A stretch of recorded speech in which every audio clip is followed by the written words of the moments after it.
Hello there. So I've not been too sure what to do with the following bits of footage that I'm going to show you. A few weeks ago, a few of us met up at my friend Mark's. He is MBMotorsports and he's got a dyno. He's an engine tuner, turbocharges people's cars, all that good stuff like that. I'll put a link to him in the description. I wanted to run the comma to see if it was running lean on the top end, and I wanted to run the 900 just to put an APC valve back on it because it's had run a bleed valve for years. Just to see if that picked up any power. And then I had two mates with me who had their Volvo 240s, both of them are Redblock turbos, and they wanted to run their cars as well. So this video is just random bits of footage from that day. There's no real narrating going on. I'll add in as we go along so it makes a little bit more sense. Yeah, here's the footage, and if you enjoy it, you enjoy it. And if you enjoy cars, particularly Saab turbos and Volvo turbos, making noises on dynos, you're going to enjoy the video.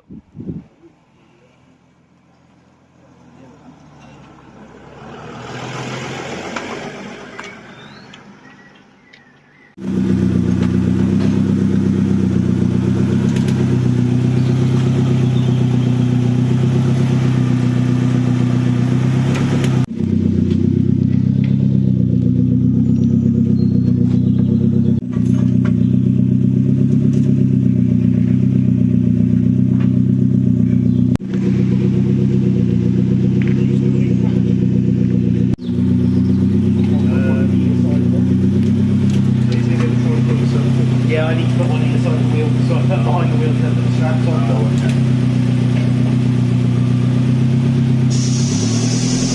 That's me. Get to like 2.8.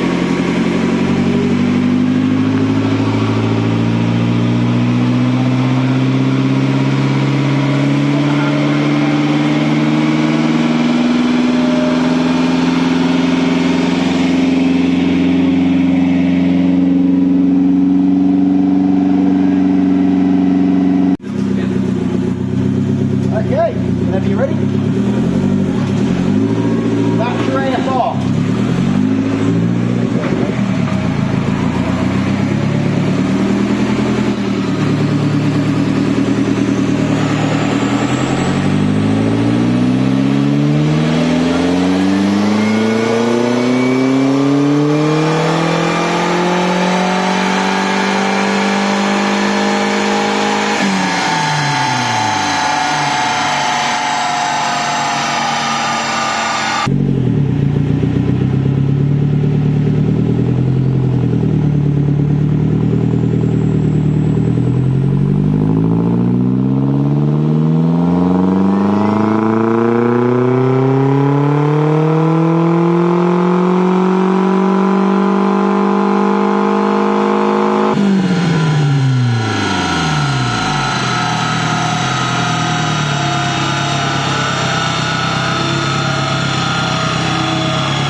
Hello, future Adam here. Let me tell you what was going on in them few clips there. What happened at first is that the ECU that I had fitted to the car, it had the internal modification to run the T7 APC, which is the later Saab boost solenoid, but it just didn't work. I think I probably done it wrong years ago. Well, I've got plenty of spare ECUs, which other people have done the APC mod on. So I swapped the ECU out. But before I could do that, I had to read the flash, the binary, from the ECU, save it, unplug the ECU, plug in another one, and upload that flash back to the fresh ECU.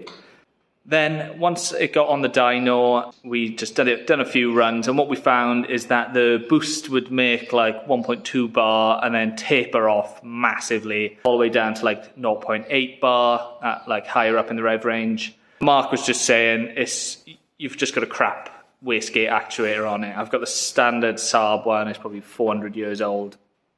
So I'm not too fussed on making big power with the 900. So what I did was actually turn the boost down. I turned it down to 1.1 bar or maybe 1 bar, I think. And again, it would peak to that 1 bar and it would taper off slightly as it raced to the red line. It goes nice enough. It made, I can't remember, you can probably see in the video, it made like 204 horsepower or something like that. Lovely for the 900. It feels relatively fast and my appetite for changing the gearbox is pretty low, so I don't really want to turn it up anymore.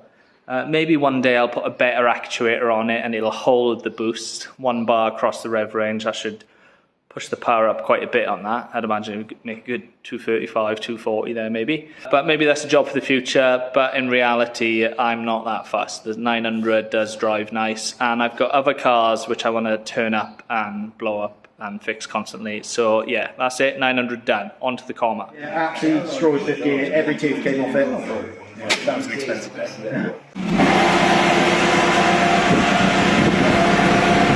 To get it moving up into a high gear again,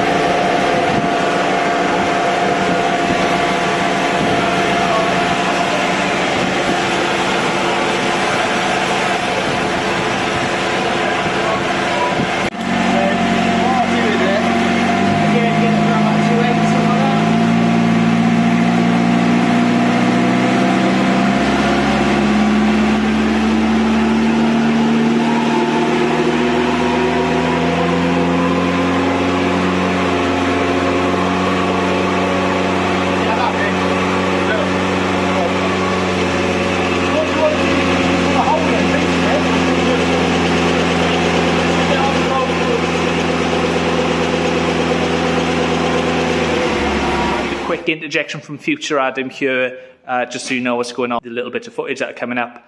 We run it in low boost first, which is 0.45 bar, and then we run it in high boost, which is mapped for 1.2 bar, but my little 1 bar Tim turbo gauge reads so far off the end of it, it looks like it was going to be closer to like 1.8 bar or something, but we'll see what that turns out to be as the video goes on.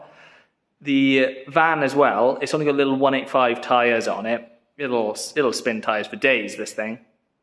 And what we found is that if we just matted foot to the floor as soon as the dyno said go from about 1200 RPM, it would wheel spin on the dyno and it was terrible. And if you look at just the graph on the dyno is doing loop-the-loops, like it doesn't know what's going on.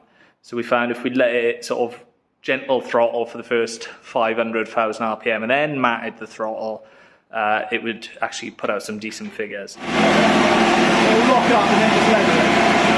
What you need to try and do is get the neutral.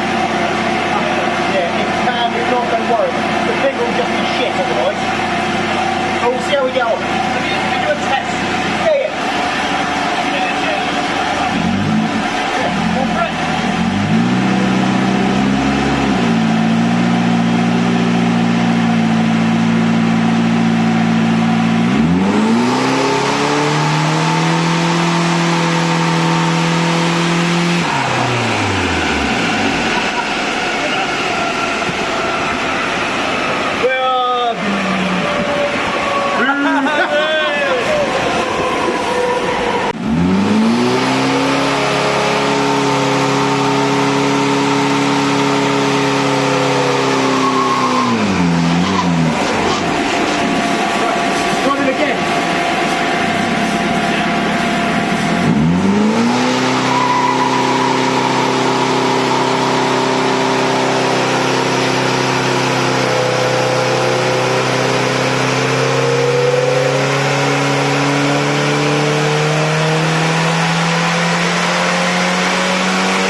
get it to go back online.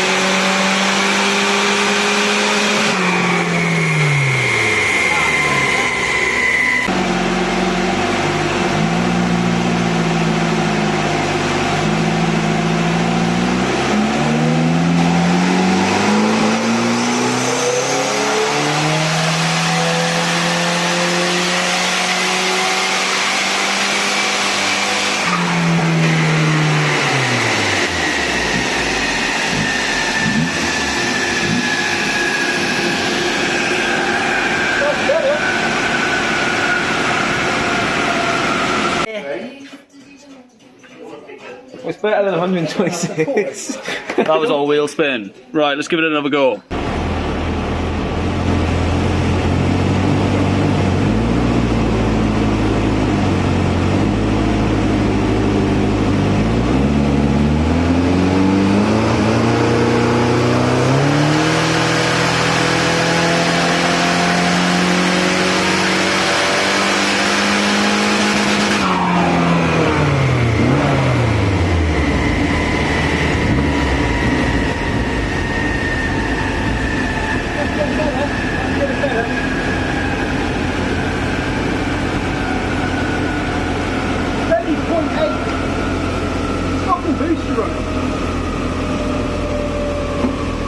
It's getting much better. I'd still put a bit more fuel in. It's up there really. I mean, we're 12.4. Go a bit more. Well, we've got a good setup now. What we found when running it is that it was incredibly rich 9:1 AFRs, which was a surprise, right? Because I thought it was too lean. And what we then had an issue with is that the laptop battery died, and then it wouldn't reconnect, and then it was just not having any of it. It wouldn't connect back to the ECU. So what we had to do for all the fuel in changes was take the ECU out of the comma, put it in the 900, connect the laptop to that to make any fuel in changes, put it back in the comma, run it, find out it wasn't enough, lean it out a bit more, and then it went too lean, and then we had to add a bit of fuel in. And basically we got it down to like 12:1 in the end, I think, or around that area. I'm absolutely no tuner. I've got like no experience running cars on dynos. But I was doing what Mark was telling me, and he was happy with the results, so that's good enough for me.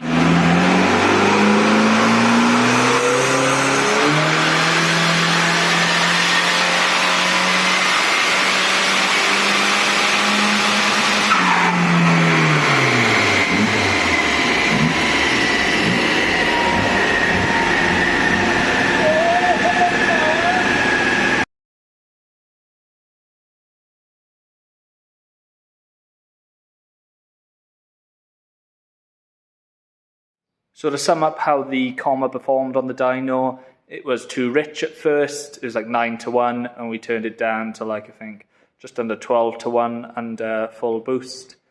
Do you know, previously this van, I've been bombing around in it, and it's been terrible on fuel, like 15 to the gallon on a motorway run. It does rev a bit because of the auto box and the no lock-up torque converter, but it was terrible. Well, on my trip back from Somerset, back to Wales, it definitely used less fuel now that we leaned it up. Amazing. Who'd have thought it? So maybe this thing is closer to like 18, 19 miles per gallon. Imagine it. Amazing.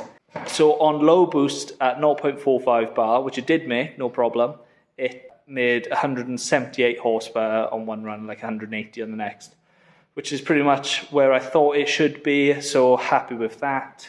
It goes well on low boost. On high boost, which I thought was going to be like 1.8 bar and not enough fuel, it's mapped for 1.2. It turns out it's 0.8 bar. It's not even making any attempt to like spike to 1.2 bar. It makes like 0.8, and that lack of performance, because I thought I was not getting enough fuel up there, is actually, it's just not making any boost. So to summarise, both my vehicles didn't make that much power because they made not that much boost because I've cheaped out on wastegate actuators. And also I didn't know what boost they were making because I run boost gauges which are so cheap, they're purely for display purposes only. I'll show you the type I run. It's the Tim Turbo ones, and I like them because they've got the colours which sort of match up with the old Saab Turbo ones. Let me show you.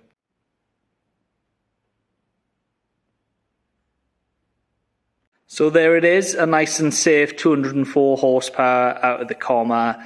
Like I said, I wasn't chasing big figures this time round. I just wanted to make sure that it wasn't going to go lean and melt itself. I'm happy it's not doing that. There's definitely more in this van. At 0.8 bar, that's bugger all. You know, I can really turn this thing up. But there's a few things which I've got planned coming up in the near future, which will definitely take this to the next level. And if I don't end up being the fastest comma van in the UK before the end of the year, then I'll probably scrap it. If you're probably going, yeah, fastest comma in the UK, is that really a thing? Well, there's a Dodge Space van, which you may have seen about.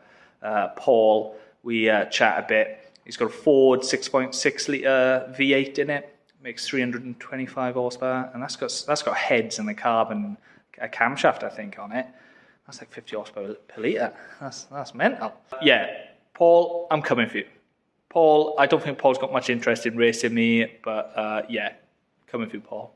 Anyway, let's listen to a few Redblock turbo Volvos on the dyno. This is my mate Sebastian and my mate James. These are 2.3 Volvo 960 engines, which is the Volvo Redblock. I've asked them for the figures. They're going to try and send them to me in the next few days. If I don't have them in this video, then they're going to be in the description below. Enjoy.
Is running his 240 on the dyno, and he's a bit paranoid because this is his previous Redblock.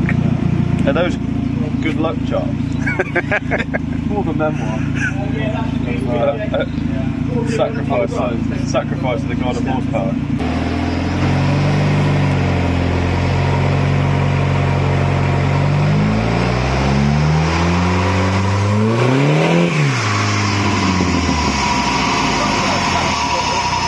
I saw that side eye then.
I will make a proper dyno video one day of the Comma actually making some decent power. But for now, that's all I've got for you. So hope you've enjoyed watching. Catch me in the next video where I think I'm buying something cool for the workshop. See you then. Bye.